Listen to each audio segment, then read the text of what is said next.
Hi guys. I just want to say that it's been a privilege to be able to do what I do and to go with you guys, not only this past 4 years that I've been here, but just this year alone in our spiritual journey through timeouts, chapel, conversations, whatever it may be. And me and a lot of other people have been planning this week, and we really feel like it's the next step of what God's doing on this campus, and that God brought Scott here to proclaim a word that may be what a lot of us need to hear, as well as create conversation. And so that's what this week is all about. Scott is obviously from a place that is much different from here, and an upbringing that is much different from our own. And so we're going to see some different perspectives. So I encourage you to open your ears and your hearts to hear what God has to say through him. But we're really privileged to have him here on campus. And we're going to be talking today, of course, and then tonight at timeout as usual. And Thursday, tomorrow at 9 p.m., same kind of thing as timeout. And again on Friday for chapel back here. And so if you have friends that aren't here, tell them to get here because they're going to want to be here. And if you didn't know, all of these services for Winter Awakening are full chapel credit. So if you weren't motivated already, there you go, full chapel credit. And we're also going to be doing things today, tomorrow, Friday, because we have Scott till Sunday. So if you guys have things you want to do or ideas or just you want to talk with Scott, he's totally open with it. And after this, he's going to be in the perk. We're going to be hanging out and kind of unpacking what's said today. And later on today, around 2, we're going to be at the Flying M. And so if you need a ride or anything like that, come down to the front afterwards. But I encourage you right now to listen to what Scott has to say. Turn off anything else that's distracting you because it's going to be good this week. So will you guys welcome up Scott with me right now?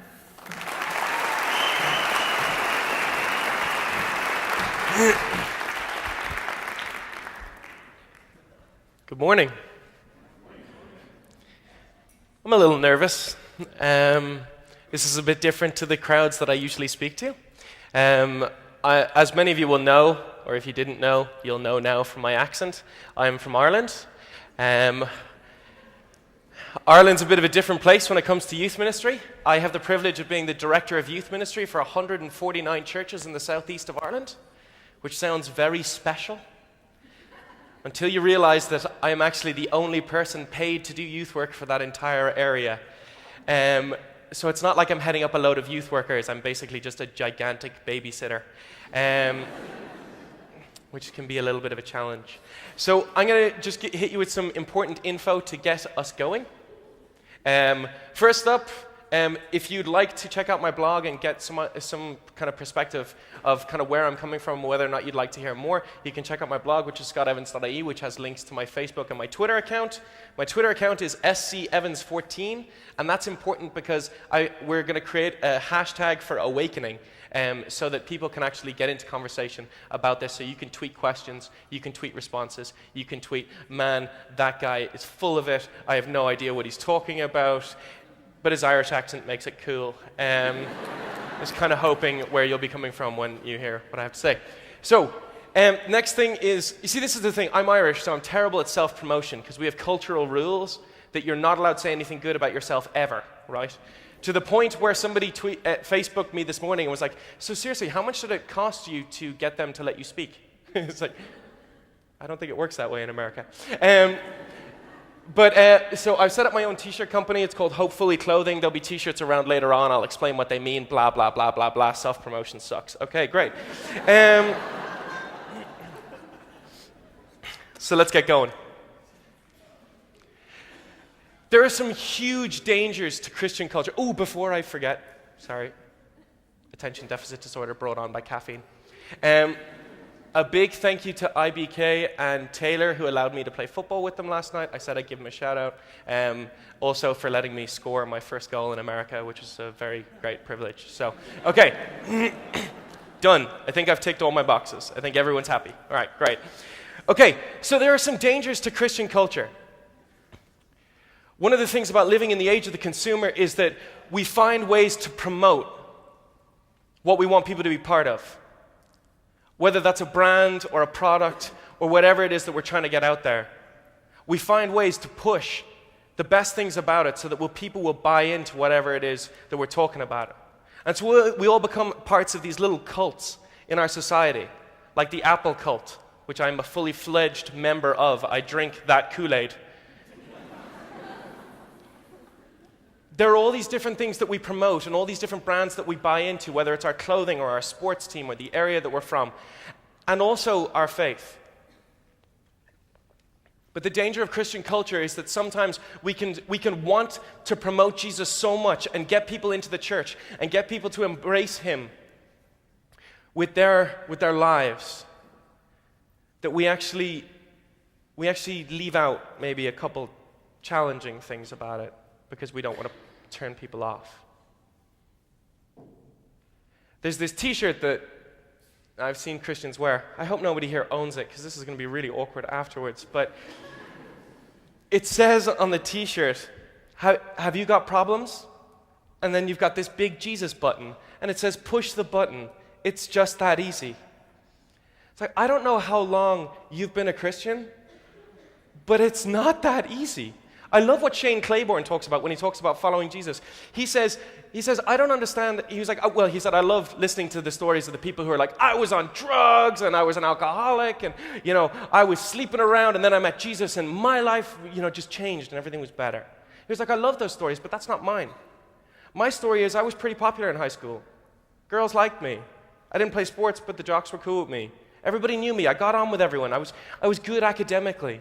I fit in. Everything was fine. Until I met Jesus and he ruined my life. Because he challenged the way I was living. He said it's no longer okay to live with that status quo. It's no longer okay to perpetuate those lifestyles or those standards. It's no longer okay to buy into the easy life that comes with Jesus because it isn't an easy life. It just isn't. And so we make these beautiful posters and we write Jeremiah 29:11 on them and they've got kittens. And they're so lovely, But it just shows the way in which we promote Jesus. And the danger is that we promote a Christianity where people buy into it because of what they get. Follow Jesus, you'll get heaven. Follow Jesus, you'll get healing. What about follow Jesus? You may get suffering. What about to embrace Jesus? You may also have to embrace poverty. The danger of Jeremiah 29:11 is that it comes as part of a letter that Jeremiah is writing to a group of people who are on their way to Babylon in exile as a consequence of their sinful lifestyle. And this promise comes to the next generation because those reading it will die in exile. I know the plans I have for you, says the Lord, plans to prosper you and not to harm you, to give you a hope and a bright future. Oh, no. Not you guys reading it. Because I'm not going to answer any of your prayers for 70 years. You'll all be dead when this promise is fulfilled.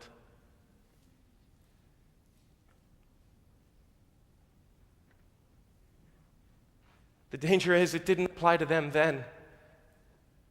And if you actually want to properly apply the Bible, it doesn't apply to us now. And that doesn't mean that God doesn't have desires to bring good things into our lives, but that's not why we follow Jesus. It's not about what he brings. There's this tendency sometimes when we buy into this Christian culture to believe that we should be experiencing heaven now and then after we die. But that's not how the world works. It's not how following Jesus works.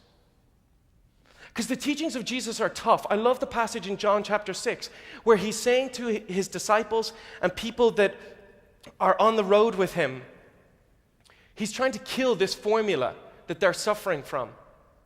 He's trying to put this formula to death, the formulaic Christianity, the formulaic following of him. And he says to them, you can't be my disciples if you're not prepared to eat my flesh and drink my blood.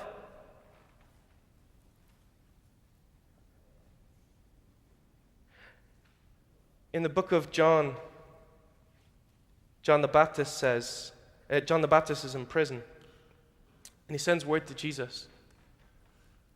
And he's got a question for him. Are you the one who is to come? Or should we wait for someone else? Now, this is how the rabbis talked. They asked questions, and those questions often had layers. Because there's a tension in the question that he's asking. He's actually asking two questions at once. The first is, are you the Messiah? Which I think John the Baptist, Jesus' cousin, who grew up with him, and they used to hang out all the time, I'm pretty sure he knew that he was the Messiah. But anyway, he asked the question, are you the Messiah? And Jesus responds, go back to John the Baptist's disciples who are going back to him. Go back and tell John what you see and hear. The dead are raised, the lame walk, the deaf hear, the blind see, and the good news is preached to the poor. Which, if you go back to Isaiah, you find out those are characteristics that will mark the life of the Messiah. Fantastic. Are you the Messiah? Box ticked. Yes. Yes, you are the Messiah. But then he finishes with a really weird sentence. He finishes with, blessed is the man who does not fall away on account of me. Why? Because there's a second question that John is asking. And the second question that John is asking is, are you my Messiah? Because I'm in prison, will you come and rescue me?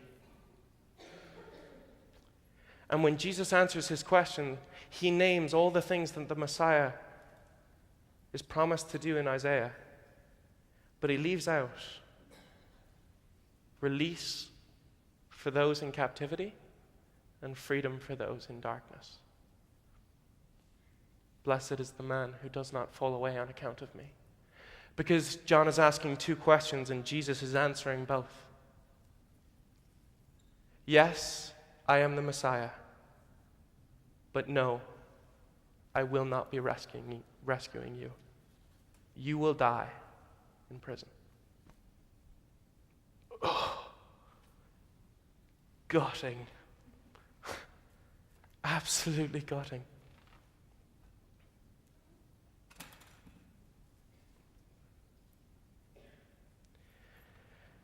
Just going back to that passage in John 6 where he says, where Jesus says to the disciples, you can't be my disciple unless you're prepared to eat my flesh and drink my blood.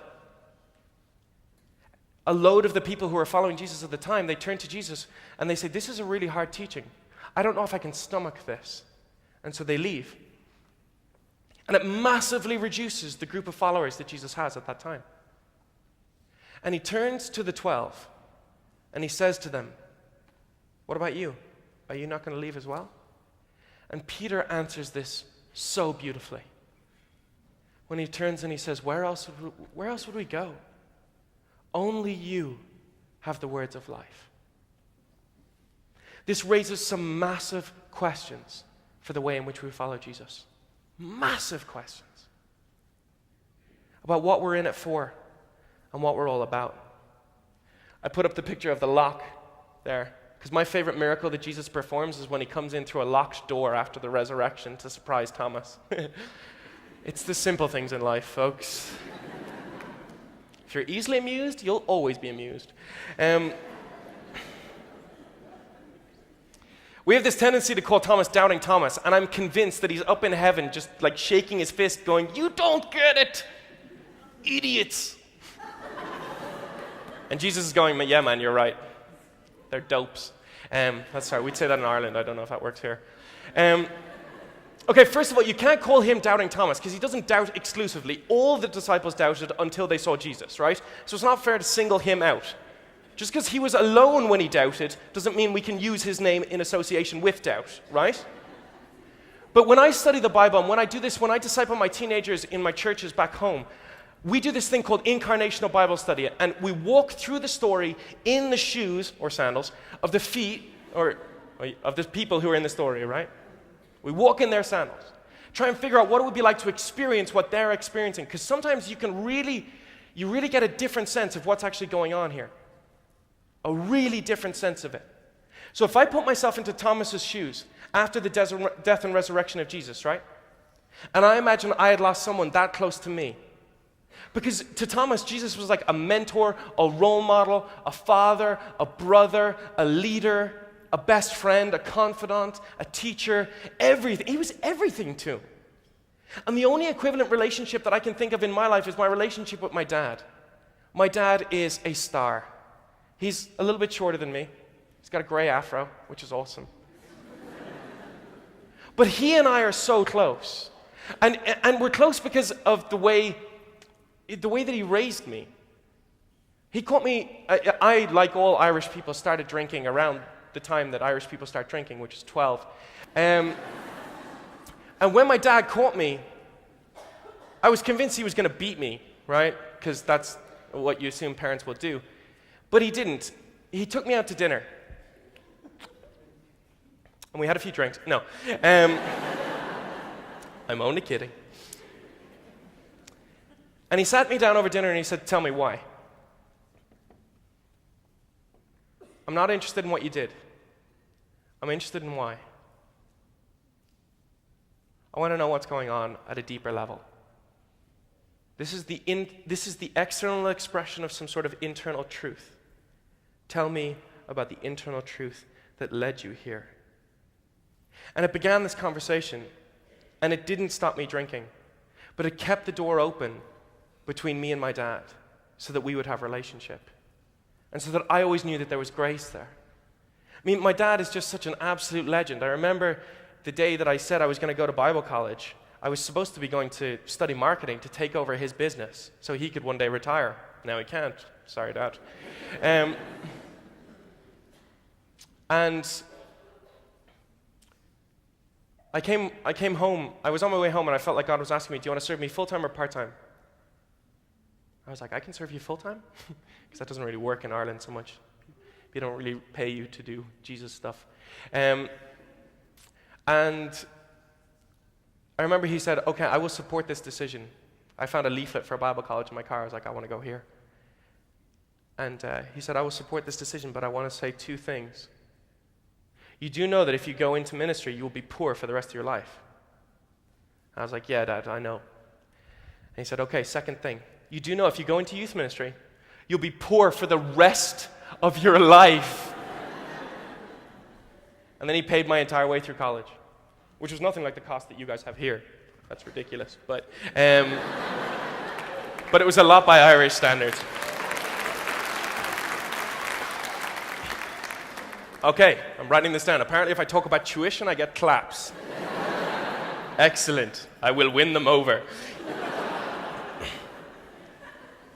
Okay, so let's put me back in Thomas's sandals, and let's say my dad died.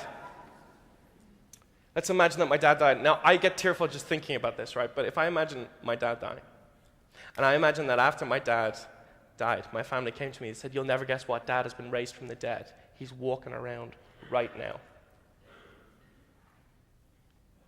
Can you imagine if I just went, "Cool"? You'd wonder, do you really even care? Why so different with Thomas? Because Thomas says, "Not until I put my hand in his side, not until I feel the wounds, will I believe. Because I lost him once and it almost killed me. I don't think I can go through it again." There's a big difference between having faith in Jesus and loving Jesus. Thomas did not doubt. He loved so much that belief was difficult. Because anyone can tip their cap to the existence of Jesus, especially when it means that you've got a great plan for your life. I don't care whether or not you believe in Jesus. I care whether or not you love him. And I'm pretty convinced he does too.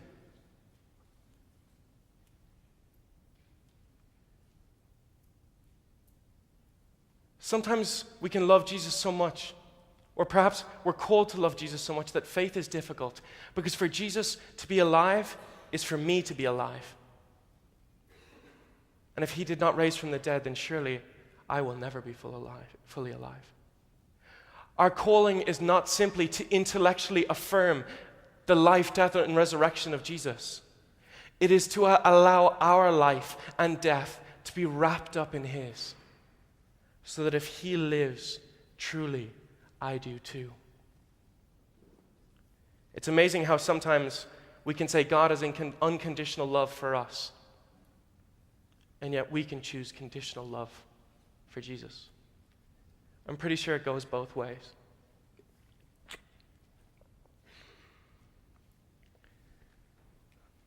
These are the dangers of Christian culture. It's easy to follow Jesus when he has a lovely big plan for your life and you'll never get sick and you'll always have money. When no one will ever die and this is heaven right here, right now. But that's not the life that Jesus calls us to. It's not the life of his disciples. 11 of the 12 were executed for their faith, and one died in exile. It's not an easy life. And belief in the benefits won't carry you through it. But love for Jesus will. And love for Jesus will call you to be a very different type of person than the one who simply believes.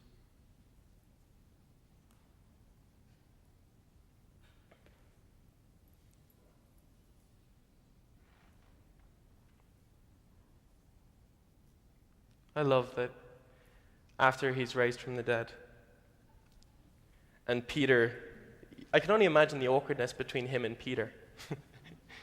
Peter must have gone, when he found out Jesus was raised from the dead, yes! Oh no. He was totally right about that whole denying thing. Why can't he just be dead? I don't think I can handle it. And you could just imagine the awkwardness in the room. Peter's like, oh, Jesus, it's so great to have you back. And they go out fishing, because what do you do when your whole life falls apart? Go back to what you know. And I love the fact that Jesus shows up on the beach and he cooks them breakfast.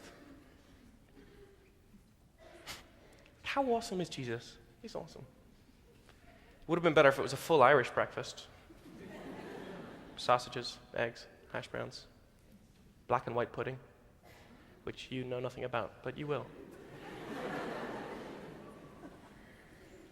But I love that he doesn't say to Peter, Peter, do you believe in me? Peter, do you believe in me? Peter, do you believe in me? I love the fact that he takes him back to the point of his denial, to his moment of worst shame. And it can seem pretty harsh, because Peter knows what he's doing. He's like, seriously, man? You're going to make me say this 3 times? Number 3 is kind of important to me right now. It's a little bit raw. But sometimes God needs to take us to a raw place in order to heal us. Surely you were one of the ones with Jesus. I never knew the man. Peter, do you love me? Yes, I love you. I never knew the man.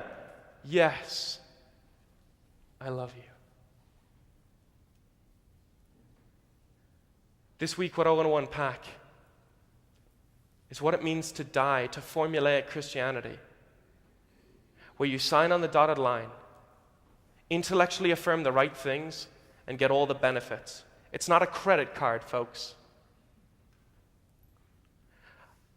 I want to paint a picture of who God is throughout Scripture, of what that means for who you are and how you see yourself and how you see Him, and for how you see the other. And I want to talk about a thing that I call closer still Christianity, that doesn't settle for the formula, but constantly undoes it to keep us wrestling with God, being transformed, growing, and not settling for some sort of mediocre life. And yes, it will be painful. It'll be really raw. If I could give you one piece of advice this week, it would be don't come hear me speak again. But my prayer and my hope is that God is going to open up something beautiful and liberating in the midst of all of that. Lord, I thank you for bringing me here. It has been an odd journey of how I ended up here. And I'm mystified by the way that you work. I just ask this week that your Spirit would be here with us, moving in us. We give you permission to challenge us, to challenge what we've believed, to challenge the formulas, and where necessary, to burn our faith down if it includes promises that you don't make, that make us lead lives that don't honor you. We ask that you'd reveal yourself to us, that you'd move us change us.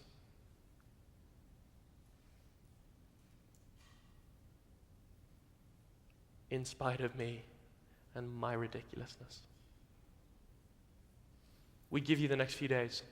I pray that you bless our conversations, bless our coffees, and open us up to a whole new way of following you. In your name, amen.